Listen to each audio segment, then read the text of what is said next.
when you're looking on these movies on the screen where they're showing the heartbeat, this is linear and this is the death, and life, and life is the opposite. The life is like a heartbeat. It's like ups and downs. Yes. And when you're just looking at the peaks and you define this as happiness, then at the end you will also suffer, because it's not going to last like this. You have your ups and downs, and this is completely fine. Whilst I feel like healthy love should be when you do an agreement when you're a partner, because then you both like get up at the same level where you agree to make something work without either of you having to like give up on something. Is happening in the here and now, and what you're doing here and now, how you're treating yourself, what you're consuming, and all these things, the thoughts you have, how you're working on it, your behavior, your habits, all these things are creating your future. So if you find yourself overthinking and you feel anxious, which I do very often, I usually try to snap myself out of it being like, hey, this is what you're thinking, and the next thing that's gonna happen is you're gonna feel anxious because you think these things. Is it worth it to be thinking about this?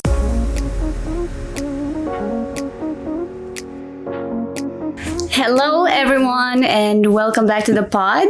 I'm your host, Monica. I'm very glad you're here. Today we have a special person coming here. He's a very dear friend of mine, and it's very exciting for me as well. This is the first time I'm actually video recording the podcast episode with someone, and you should stay tuned till the end, because I'm gonna make this guy show you guys a technique for how you can handle anxiety in whatever circumstance you might find yourself into.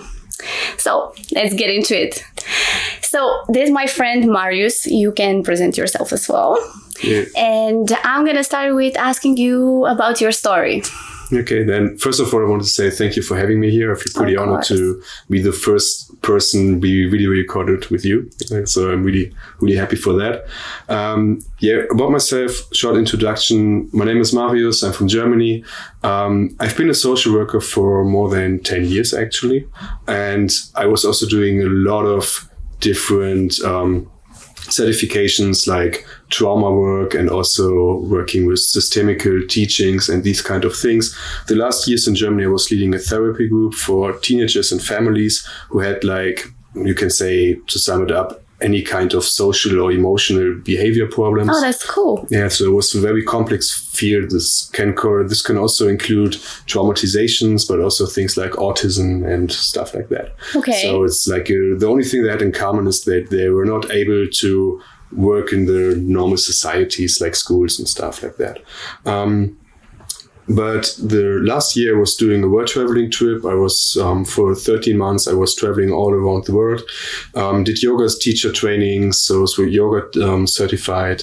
And I decided to start my own business. So since I can say maybe half a year now, time's flying away. Yeah. I'm doing mental health and personal coachings with, you can sum it up with adults who are willing to work on a certain topic, or who are facing a life challenge right now and they feel like they want to get a new impulse or something like that. Is it like self-improvement? Your coachings? Yeah, you can say it like self-improvement, but you can also say okay, maybe certain things people just need a new impulse, or they need someone to make a life decision maybe, or something like that. So I feel like we are all on this life journey. At the end, we're all searching for the same things like peace, love, and harmony. But sometimes we feel like we are alone on this road, but this is actually not true. We can work together for a while, and every healing journey, every life journey is unique, but paths are crossing, and you can work together for a while, and then you separate again. And I like to see myself as a coach to work for a while together with my clients, and at a certain point I'm happy to say goodbye, and these guys can do their own thing. Yeah, so you don't want them to depend on you their whole life. I don't want them to get attached to me, no. No, that's not the goal. That wouldn't be good for them, no. Yeah, and I feel like I would be a pretty bad coach if people have to work together with me for 10 years or something. That's true. It means that you would be sucking at teaching. I think so. So when people tell me after a while, okay, they improved, then I'm happy. And what about your you being like a yoga teacher, like you, I know from what we've been talking that you decided to travel around the world and become a yogi. Like, how was this journey for you like? This was actually a really life-changing journey for me. And this was, looking back, was one of the best things I ever did in my life. I had this plan to do this journey already since a while, and I wanted to do like Thai boxing in Thailand. But because of the Corona pandemic, like many people, I was doing yoga lessons at home at an online yoga school, and I was just about to leave after the pandemic. And I just say to myself, okay, I was getting more and more interested in yoga, so I was listening to my inner voice. And at a certain time, I said, okay,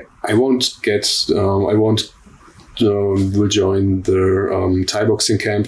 I will just go to India and learn yoga there. And they changed a lot for me. Like in 1 month, I lost 12 kilos already, like 12 kilos of weight. I was releasing emotional blockage I had for a while. I was not able to cry for like seven years before that. And I was really like working on my inner process. And wow, that's cool. This was something really, really life-changing for me. And I feel like it was the missing piece for myself, but also for my work, to put it together, like the social work and trauma things that are very even cognitive based. You can also combine with the emotional work of yoga, and this works perfectly. Why didn't you cry for 7 years? Because, I also raised up with the narrative like boys don't cry. But at a certain point, when we are passing life, we all will feel like kind of emotions, and we get hurt, we make bad experience. And at a certain point in my life, because of things that happened, I decide, okay, I will just block some stuff. I don't want to feel certain emotions anymore. But I think many people trying these things, but sooner or later we realize, okay, it's also not working like that. No, it's not good to train yourself how to numb yourself down. But I also had no idea how to manage my emotions. In Germany, we will learn a lot about like physical aspects, or also like working with our mind, but work with your emotions. German guys are not typically known for very emotional, right? So I have experience with that. So where do you learn it? School is not teaching you, and if you're not lucky to raise up in a family where your parents teaching you these things. That's true. Also, I haven't been raised in a family where my parents teach me how to deal with my emotions at all. The only thing that I was trained to be good at, it's to be tough and be good. And I was a girl, so I can't even imagine how it is like to be a man nowadays. But I don't like this social conditioning of like, men don't cry, tough up, man up. Like, this is so cruel, you know? Men don't know how to integrate their feminine energy in their life anymore. Yeah, that's true. And sooner or later, men are suffering from it. A lot. I've experienced it myself, so I can tell. I guess in every aspect of their lives, but especially in the relationships with other women, you know. How did you integrate your feminine energy into your life? Because of the yoga teachings, I realized after a while that I feel the world right now is very separated. You can call it like left-right parties. You believe in climatical change, or you not believe in climatical change. You are feminist or you're non-feminist. Like there's so much separation. But we're very divided. Exactly, this so divided everything. But this is actually not how things work. And also, your masculine and feminine energy is not like that. We're all complete in these things. You can see it in teachings like about yin and yang, for example, hot and cold, sun, moon. And also masculine, feminine. So they're always completing things. So I realized after a while, you don't have to decide if you're masculine or feminine. You're actually both of it. You have to balance it. Exactly. And there also, you can find in both genders. I also know women who are way more in their masculine energy than their feminine energy. And I know guys who are more in their feminine energy than their masculine energy, maybe. And there's nothing bad about it. It's just how you want to keep the balance and how you can use both of it. And for me, I realized after a while, okay, if I want to improve a certain behavior or I want to improve myself, I have to use my feminine energy as well. For example, to release my emotional blockage, to feel more comfortable with myself. I needed to learn to cry again. But to learn these things, I had to communicate, which is considered as vent. Exactly. Men don't know how to vent. Yeah. Mm-hmm. Yeah. Yes. Because like complaining, it's seen as a weakness sign, sadly. Yeah, they're so stuck up. They feel like, okay, I have to be masculine. And this is where I feel like when this topic, toxic masculinity, comes in. Toxic masculinity for me means when you're just focused on your masculine side and you ignore completely your feminine aspects you may also have. I mean, we all have it. And it's by society, the family, the teachings you had, maybe people try to raise up boys like, okay, boys don't cry and these things. I mean, yes. German guys, we are suppressing our emotions pretty tough. So I know. When I realized that, okay, if I want to improve myself, or if I want to get the best version of myself, also as a man, I have to use my feminine energy as well. So I can tell that this feels just amazing. So exactly, like there's certain topics in your life that you can only improve at if you can balance both of them. Sometimes you have to integrate like more feminine energy into like certain actions that you take in your life. Exactly. What would be one advice that you would give to men in order for them to integrate their feminine energy in their life? I like this question. Yeah? I'm glad. I hope there are like male audience out there, because I think this would help many of you guys.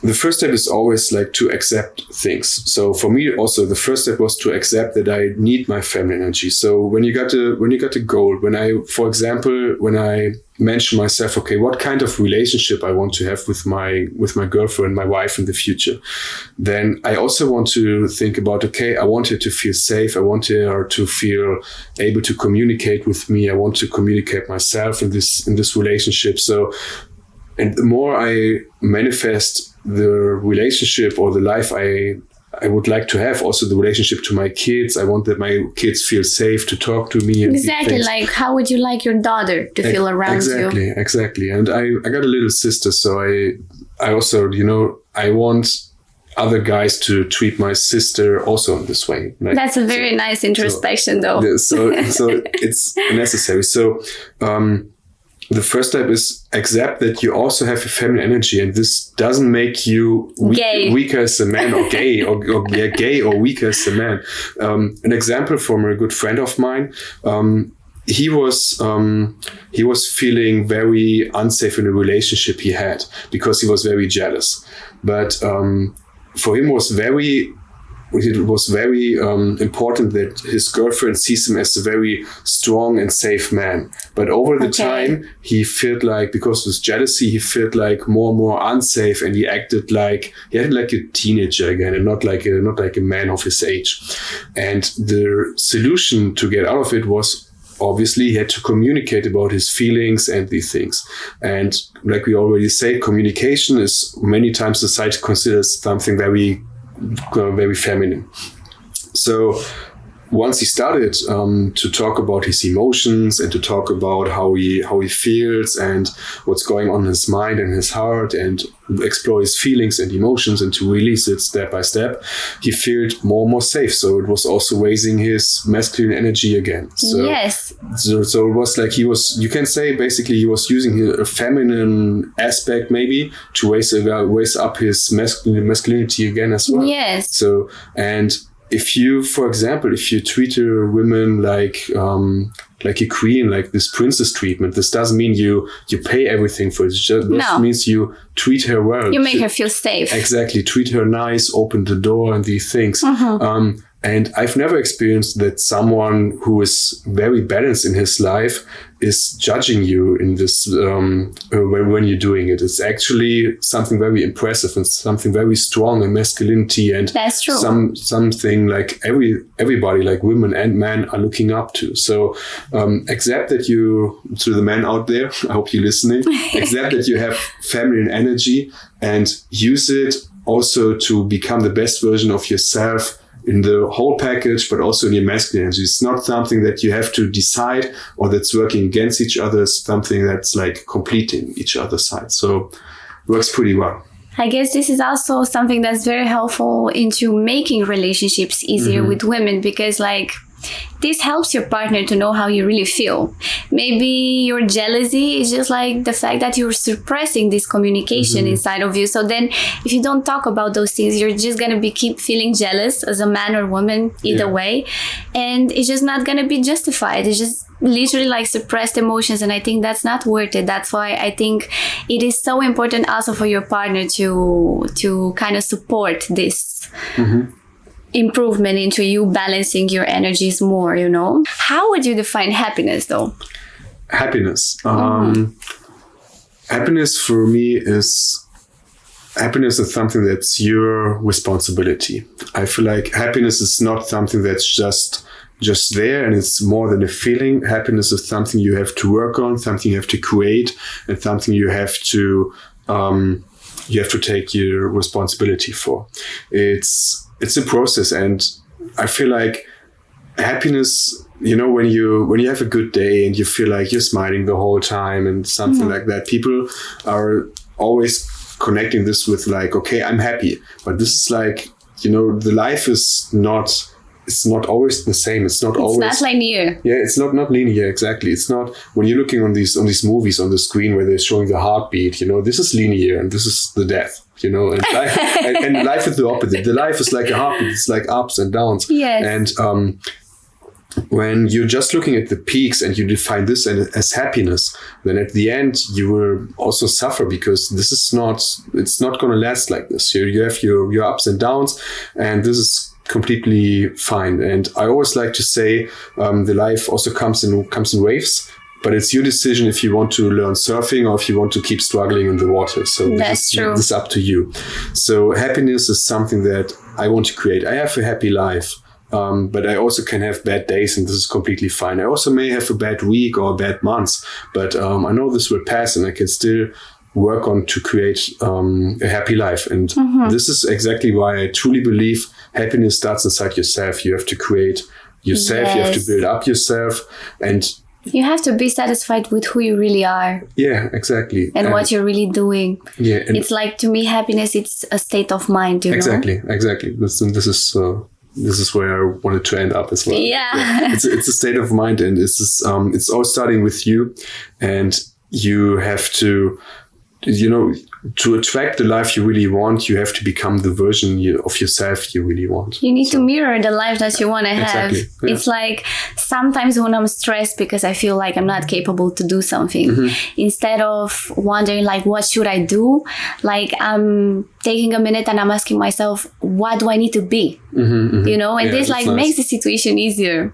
It's one of the reasons for which I really wanted to do the podcast episode with you for so long, because I feel like the whole concept of the podcast really fits with what you're doing as well, you know, because I really want to support people to be who they really are, because this changed my life, and it made me see life in a happy way, like also like how it is, like bad and good and all, but like it really widened up my perspective, and I'm happy that you're here. Thank you so much. How would you handle a bad day though? A bad day. Again, here's the first step is acceptance. Like when I got a bad day, I accepted, okay, this is a bad day. And when I feel like, okay, you know, we have these, many times people wait to get to sleep and start the next day again. But I like to give myself, or to create myself, a space where I can make like, make a little pause, and I can give myself some space to shift my energy. Yes. You know, when I feel like, okay, the traffic was terrible to arrive at work, for example, and the first 2 hours of my day were really, because of certain things that happened, were really not that good, and I feel like, okay, this is gonna be a bad day. I take my time, even if it's just like 5 minutes, and I try to pause. I try to make a small break, and to manifest for myself, okay, I don't have a bad day. The first 2 hours were not that good, but things for now will change. I try to connect to myself and feel like, okay, what's going on in my energy? Because usually when bad things are happening to us, then it's also start with you. When you have exactly. Exactly. We like to take things personal, like the traffic situation, for example. Many people take it personal. They try to, they are starting to scream at other people in the traffic. But it's like everyone out there is just like trying to the same situation. The same situation. But there's some people handling it way more calmer than other people, and this is just reflection of their own inner state of mind, their own peace. And when I feel like my day is gonna turn bad, I try to connect to my emotions. Sometimes it works and I can shift my energy. Sometimes it doesn't work, and then it's also fine. I accept it's also fine, yeah. Yeah, because this is to shift your energy. You need also a lot of effort sometimes, and energy and time. Sometimes it's just not possible to give yourself or to create a space where you can make a small break or something like that. But try to look for it over and over again. And at a certain point I realized, okay, this is not my day. I give myself the space to feel all my emotions. Yeah, exactly. Then I may get home, I cancel plans, and I will just like doing some Netflix, eating some unhealthy stuff, some snacks. And the next day I'm going to be the version I want to be for myself. It's like the waves, if something's pulling you down, I think sometimes you can try to turn it. And if you feel like, okay, I can't turn today, then go down to a certain point and give yourself the next day. Exactly. Like, I think sometimes forcing to be positive or feeling good all the time is also very unrealistic, Yeah, and I can also be toxic, because when you just want to feel this happiness, like all these tops, you're conditioning yourself. Exactly, and you're missing a lot of aspects of life. True. Also, like, one thing that really works for me is that when something mean or inconvenience happens, and I could either let that dictate how my whole day is gonna go and be like, I'm gonna have a bad day. I'm trying to like stop myself and be like, I'm not gonna let this small happening say or give the tone on how my day is gonna be. This is just happening now. This is how I feel now, and I feel like shit now, and that's okay. Yeah, like, that's completely fine. But like, I think you have to snatch yourself out of it, Yeah. And this works for me sometimes, and sometimes it doesn't. Just like that video, like sometimes it's good, life is good, sometimes it's shit, Yeah, and you can say it. You can say, okay, today is shit. And yes, you and not force it. And I think another thing that we forget to do, and it makes it very hard for us to like go back into our emotions, is that we forget how to slow down. Yeah, exactly. We don't know how to eat a meal anymore without our phone, or without listening to music, or without watching an episode of our favorite show. And like, I think this is very important as well, because this is also like us running for that dopamine, that our day is great. Yeah. We had time to do everything, Yeah, and just like when you're constantly hitting your dopamine, like in the past, for example, I love to always listen to music while I was taking a shower, for example. But also in the silence, there's also such a lot of beauty. And if you realize to give yourself also there small steps and breaks, this works also pretty well. So to give yourself some silence works for me. I love it right now. So yeah, me too. I have these kind of moments as well. Yeah, maybe it's also because we're getting older. I don't know, but maybe it's for you works so well because you meditate a lot. So when you meditate, you need to be silent. Otherwise, it just doesn't work out. Yeah, completely. When I started meditating and to improve my praxis, and then I was exploring way more beauty in the silence than before. Guys, I wanted to show you something. Like, this guy released a book. I'm so sorry, I didn't have time to read it, I swear. But I heard that is very nice. And it's all about like his experience. Like, you wrote this book while you were traveling, right? Yeah, I wrote it while I was traveling. I would strongly advise you to read it. It's very cheap. It's not expensive. You can also find it on Amazon, like also in an audio version in multiple languages. Yeah. I strongly advise you to read it. I'm making a promotion, right? Thanks so much. You owe me. Yeah, you can also get it. I don't have an audio version. I have an ebook in English and Spanish as well. So that's cool. Yeah. I can tell my Spanish friends to hear it. Yeah, actually. Yeah. The ebook version is way more cheaper, so because they charge so much for printing a book. How much do they charge? Like 50% of the price. Like, you can say. Crazy. Yeah. So in the ebook version, of course, they don't charge, so you can make it way more cheaper.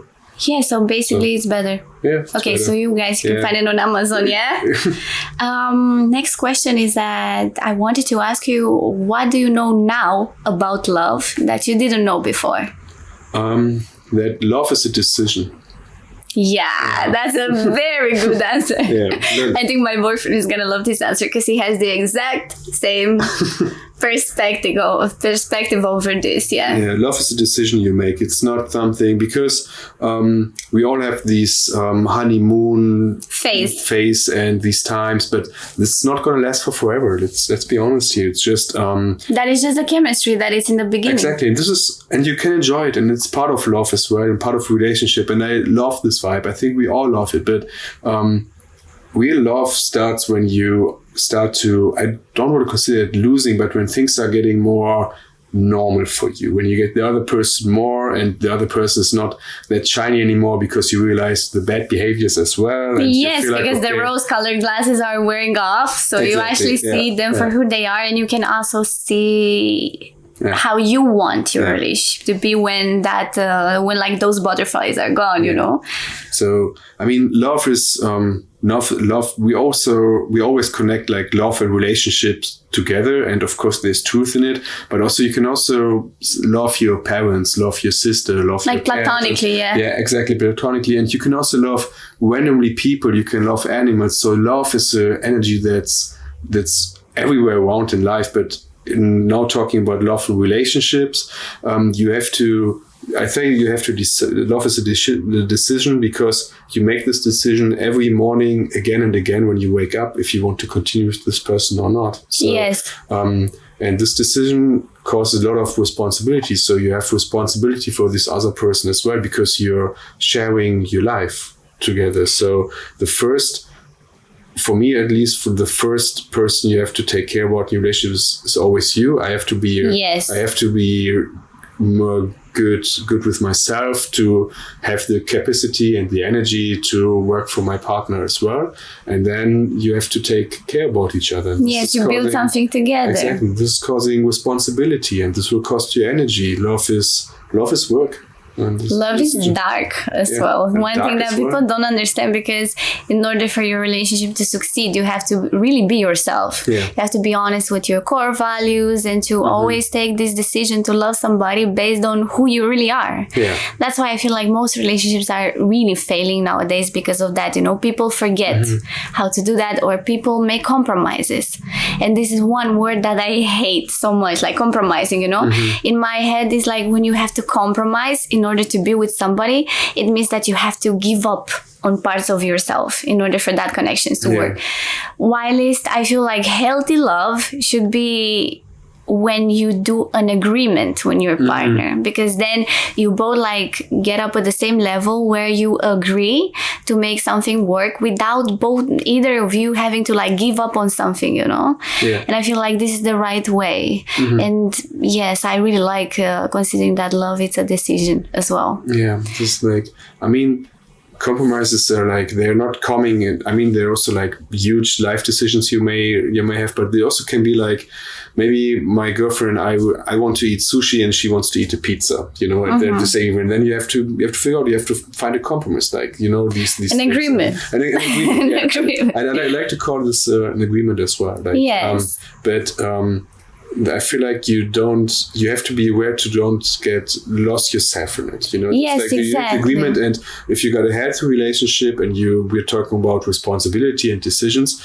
your partner will also be aware about it. He or she wants you to protect your energy, and also to, you know, to be where your partner could also say, okay, I want to eat pizza, but today we take sushi because I know you love it, and we had pizza last time. Yes. This can also be an agreement. It's like sometimes you have to do some sacrifices in a relationship, but sacrifices don't necessarily require you betraying yourself, because that's why I feel that's why I don't like the word compromising in a relationship, because I used to compromise myself in relationships that I had previously, and clearly that didn't work out. But the reason this never works out is because you're losing parts of yourself. You should. I want a relationship, or I have a relationship where I feel like we're lifting each other up. You know? Yes. So just like she's giving me some good input. I can give her some input, and we are open for it for change. But we are not like forcing these things. For example, my girlfriend, she's also pretty interested in meditation, and of course I could teach her to meditate, and we could start like this, and we could meditate every morning for 1 hour or something like that. But so far she's just interested, but we are not practicing together. And I'm not forcing her. I told her 1 or 2 times, okay, if you ever want to start, I'm open for it. So just let me know. And that's nice. The point, just because it's her process, it's her change, and it's also like it's part of respect for doing. That's very nice saying this is her process, and it's like respect. Yeah. This is one very important thing as well to add to this, like into making active choices in your relationship and making agreements with your partners is like building this respect for each other. So then when you respect your partner like that, you don't push each other into a way that you're gonna have to compromise each other in any kind of way, Yeah, that's true. Yeah. What insecurity of yours holds you back? Do you have any? Insecurities? Yes. Yeah. I mean, my girlfriend, for example, she lives in Colombia. That's why I'm moving there as well. That's very lovely. Yeah, for sure. And it's we have a long distance relationship for a while. Right now as well, I'm going in a few months, and she's already there right now. So, and I realized in this long distance relationship, I felt insecurities again. I thought I've already passed. For example, I was also dealing with jealousy in this long distance relationship. I guess it's a bit normal when you have a long distance relationship. Yeah, but I was like, I was seeing this from the beginning as an opportunity. When I realized, okay, these emotions came up again, I feel like, okay, there's still something left and I can work on it. So if you ask me, like, jealousy can be something, but we're not talking about that I'm controlling all these kind of things. Yes. It's just like, I need to feel safe. I need also physical touch, words of affirmations. I know my love language. Yes, your love language is very important. And these are difficult sometimes to get in a long distance relationship. That's true. And this makes me feel unsafe. And then these things come again. Of course, these things are also connected to my childhood, to my parents and these things. And I'm pretty aware of it. But, just because you're aware of it and you have your strategies doesn't mean that it's... That you're handling it. Yeah, that you're handling it. Yes, that's true. And it's a process. Some days I'm getting it better than other days. I was also looking for help, looking for advices about this new situation again. And I like to see it as a process of learning. I feel like I may have always have this... insecurity, and this is fine. That's okay. Yeah, I can accept it. I also have insecurities, like every human being, and I feel like, to me, my insecurities sometimes are just like teachers there, like waiting to tell me, like, hey, you feel like this because like you feel insecure. Why do you feel insecure? Like, ask yourself why. So I take it as a good thing. Of you? An insecurity of mine, I'm very possessive though.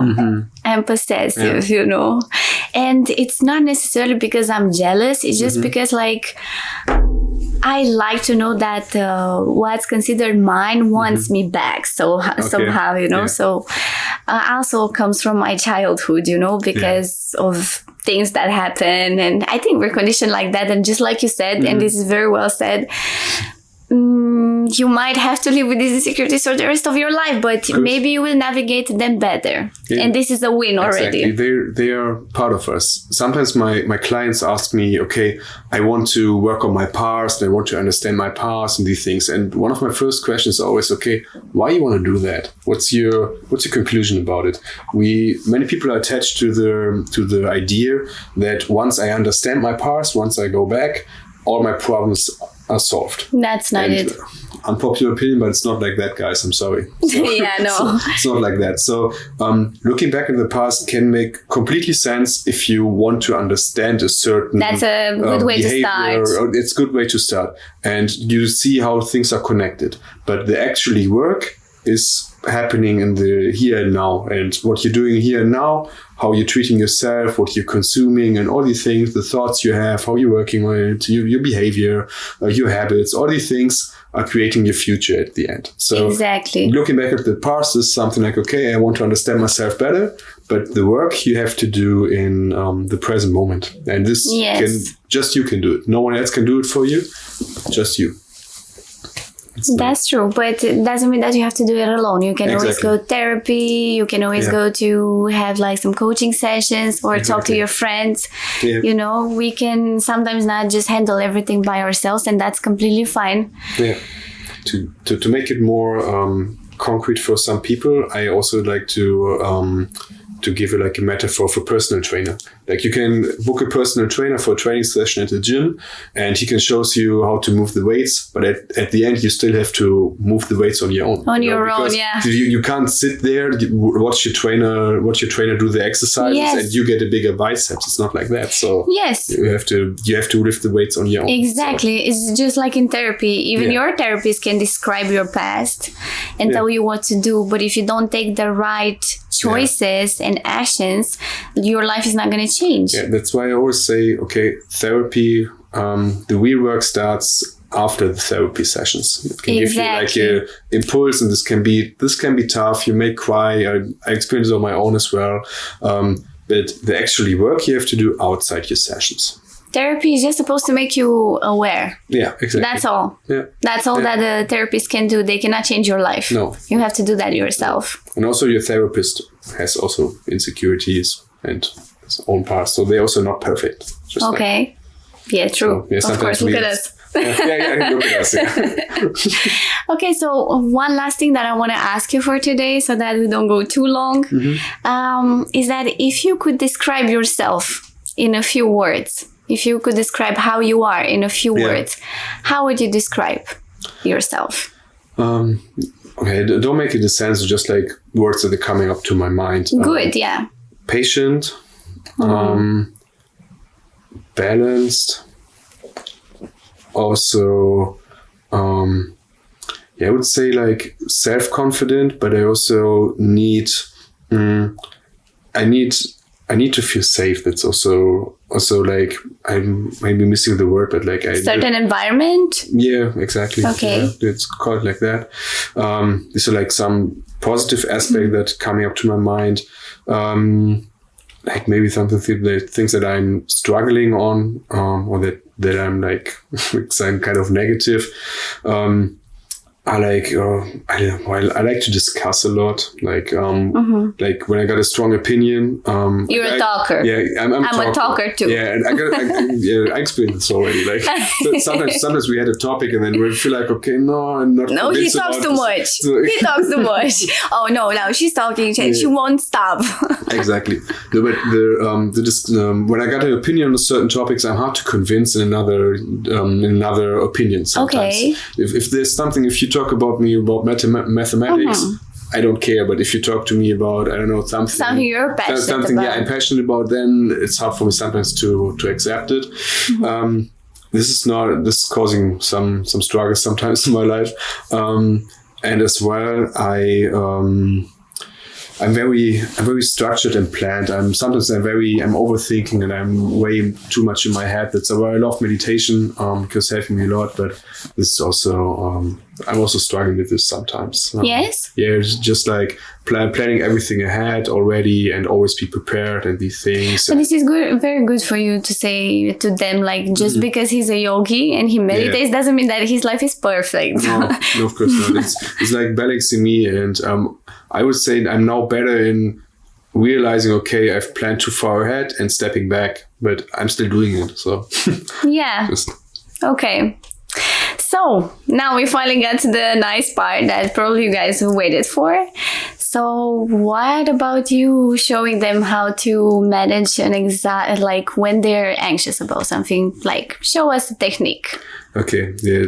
I mean, I'm comfortable. I'm comfortable. Yeah, great. Okay, I'm glad you are. But it's not something I can do like a magical thing here right now. So, just like when you realize in a certain topic or in a certain situation, this. I would divide it as something that's like happening regularly over and over again in your life, or is it something that's like just in the present moment for like just causing once a while, if you feel like anxiety or you feel like insecurities or stressed about a certain thing, you have to understand that your mind is the life is happening immediately, very, very, very quickly, and you can't control certain things. You can't control that you are feeling these emotions. You can just control how to handle it afterwards. So once you realize that you are struggling about a certain topic, just try to close your eyes for a while. Maybe take a time. I always also like to to talk to people, go to a bathroom or something like that. Close your eyes and try to breathe. Take a deep breath in, and when you breathe out, you can do it out of your nostril or also out of your mouth. It doesn't matter. Whatever feels more comfortable for you. Really try to manifest that you are breathing out these emotions, and when you inhale, you're really inhaling new fresh energy. Like you're taking these bad vibrations, these bad emotions, you're breathing them out, and you get new energy in. The reason why we're doing it is just we want to get out of our head, and we want to manifest, like I said, the vibration change. When I want to give myself a new shift for a bad vibration for my day, I like to do that as well. And while you're doing it or afterwards, you will have to realize, okay, what kind of thoughts did you have? Let's create a concrete example here. You're at work and your boss is stepping in and he's shouting at you because you made a mistake or something like that. And you may have your inner thoughts, something like, okay, I'm not good enough, I made a mistake, I'm an idiot, or something like that. And if we all have these thoughts, and we have to realize, okay, what kind of thoughts are there?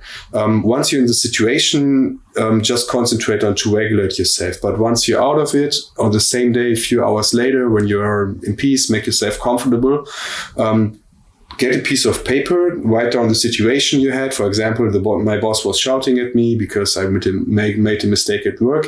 In the second row, you write down all your thoughts you had. You write down, okay, I'm an idiot, I'm a piece of shit, or these kind of thoughts you may have. Or that I wanted to murder him.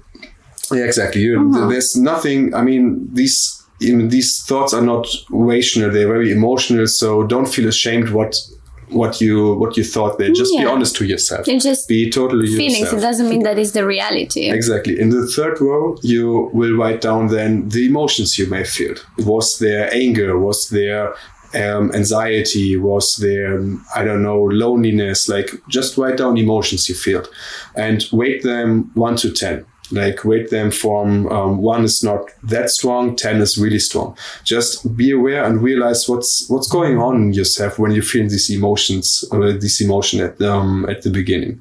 And once you realized, okay, these are the situation, these are my thoughts, these are my emotions. Try to check yourself when you're looking at the list, okay, is this really realistic? Is it necessarily to feel this way? Just when you start to be aware about it, you're already changing a lot. Your thoughts may change next time, and you won't repeat the same behavior over and over again. But to go more deeper, then you need a coach, I guess. So. Yes, this good advice. I usually do this. I do this little introspection, and the truth is that once you can manage somehow your thoughts, the next thing that you will manage is how you're gonna feel, because you start feeling a certain way based on what you were thinking. So if you find yourself overthinking and you feel anxious, which I do very often, I usually try to snap myself out of it, being like, hey, this is what you're thinking, and the next thing that's gonna happen is you're gonna feel anxious because you think these things. Is it worth it to be thinking about this? Is it not? Okay, then let's try to change the topic a little bit. Maybe I'm just focusing on to something that's unnecessary. But your technique is very good. Thank you so much for sharing. If you guys want more of these techniques, you can probably find it on his Instagram page. You are posting those things, right? Yeah, I'm posting those things time to time, but You should post more of those things. I think a lot of girls would actually go and watch it, you know? Yeah, I'm posting it, of course. I'm also on my Instagram, you can also find a lot of other like motivational stuff and these things. So I'm just trying to keep it more creative and complex. But yeah, of course, you can find concrete techniques. Yeah. Okay, cool. Yeah. I'm going to link down on the episode page below his Instagram page. You can find him there. And thank you so much for being here today. Thank you for the technique that you shared with us. Thank you so much. And also for everything that you said. Thank you. I really enjoyed the talks. Thank you so much as well. Thank you as well. Okay.